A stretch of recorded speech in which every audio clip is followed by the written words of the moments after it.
Hi guys, welcome back to Brook Creators. ఈరోజు మేమైతే రూమ్లో ఒక రెసిపీ చేసాం.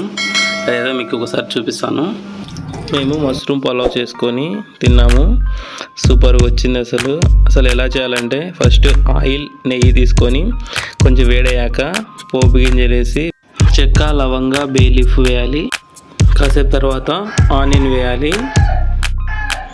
ఆనియన్ బాగా వేగాక మనం 2 పచ్చిమిర్చి తీసుకొని అందులో వేయాలి. తర్వాత మనం వాటర్లో ఉప్పేసి మష్రూమ్ని బాగా కడిగి ఒక 2-3 టైమ్స్ పక్కన ఇలా తరిగి పెట్టుకోవాలి. తర్వాత అల్లం వెల్లుల్లి పేస్ట్ వేయాలి. ఒక 2 or 3 టమాటాస్ తీసుకొని చిన్న కట్ చేసి వేయాలి. అన్నీ బాగా మగ్గిన తర్వాత కాస్త పసుపు, కావాల్సినంత ఉప్పు వేయాలి.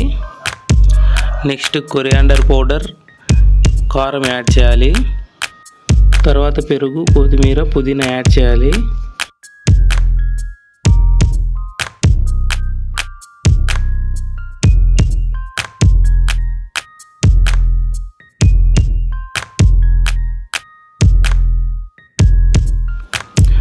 ఒక 2 minutes ఉన్నాక మనం కట్ చేసి పెట్టుకున్న మష్రూమ్స్ అన్నీ వేసేసి ఒక 5 minutes ఆ గ్రేవీ అంతా మష్రూమ్స్కి పట్టేలా అలానే పెట్టాలి.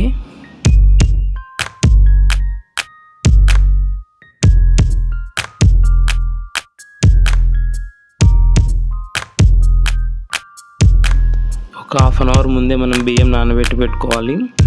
తర్వాత ఈ మష్రూమ్స్ గ్రేవీ బాగా పట్టిన తర్వాత మనం వాటర్ లేకుండా ఆ రైస్ని తీసి అందులో వేయాలి. ఒక గ్లాస్కి 1.5 గ్లాస్ వాటర్ తీసుకోవాలి. మామూలు రైస్కి, బాస్మతి రైస్ అయితే ఒక గ్లాస్కి 1.25 గ్లాస్ వాటర్ తీసుకోవాలి. పుదీనా, కొత్తిమీర వేసి గార్నిష్ చేసి వాటిని బాగా కలపాలి వాటర్తో. తర్వాత కొంచెం ఉప్పు సరిపోయిందో లేదో టేస్ట్ చూడాలి. ఒకవేళ సరిపోకపోతే దానికి సరిపడినంత వేసుకోవాలి.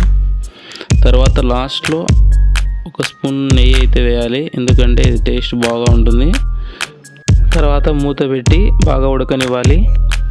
ఒక 10 minutes తర్వాత ఓపెన్ చేసి వాటర్ ఉన్నాయో లేవో చూసుకోవాలి. ఒకవేళ వాటర్ లేకుంటే మనం ఒక 10 minutes లో ఫ్లేమ్లో పెట్టి ఉంచాలి.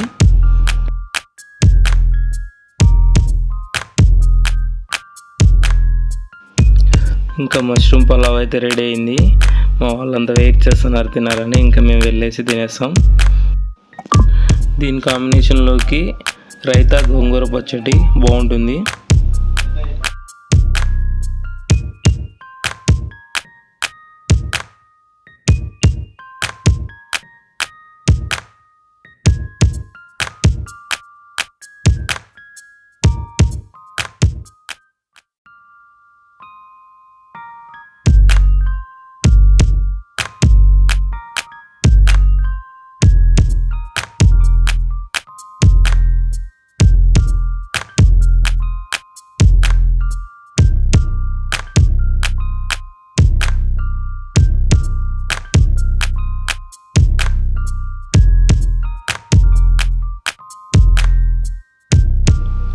ఓకే గైస్, మీరు కూడా ఒకసారి ట్రై చేయండి. టేస్ట్ అయితే అదిరిపోయింది.